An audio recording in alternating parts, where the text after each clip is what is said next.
Today I'm going to talk a little bit about energy, and I'm going to give you 3 reasons why managing your energy is more important than time management.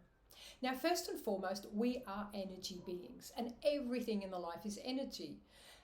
Furthermore, your brain uses an awful lot of energy. It's a hungry beast, and it uses more energy than any other organ in your body.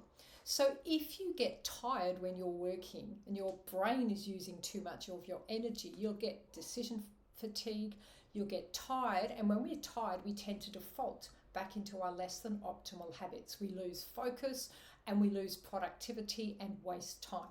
So the first thing to do is to do a bit of an audit as to what type of tasks that you have to do in your job or your business energize you and what sort of tasks drain you, because there are different types of tasks that require different energy. For me, it's a lot of detailed work that rather depletes my energy.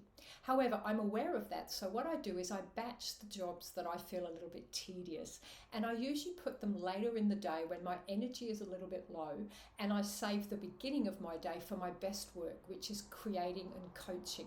When you have an understanding of how you operate and how you feel and how much energy you use when you're working, that is a fabulous start. And if you're looking for a way to discover this, then reach out and I can guide you to using a wealth or talent dynamics profile, which is all about energy and frequencies.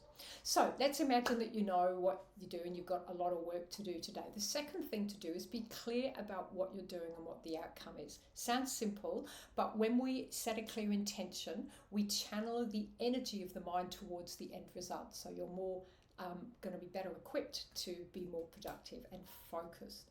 The second thing is to block the tasks that you're doing into an amount of time. Neuroscience has shown that about the maximum we can focus before we need a rest is 1 hour.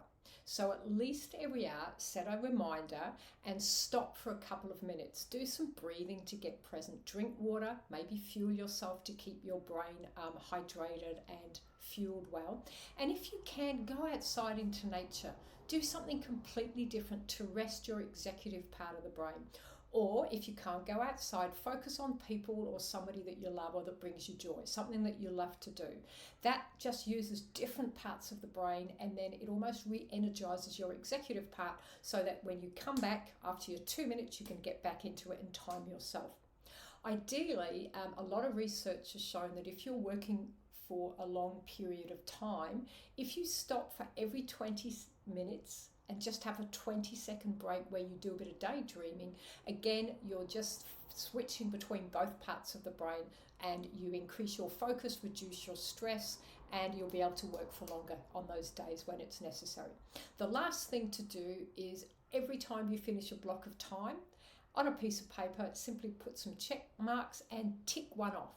Your brain is a goal-seeking organ, and it loves it when you achieve. So it releases a shot of dopamine. You'll feel a little bit better, which will help you raise your energy, feel more motivated, and inspire you to keep going. Furthermore, you will enjoy that feeling of accomplishment, which builds our confidence and trust in ourselves. So there's a few tips about energy. Remember, you're an energy being, not a machine, and you need to manage your energy within the time that you have. So I like to frame it up in blocks of time.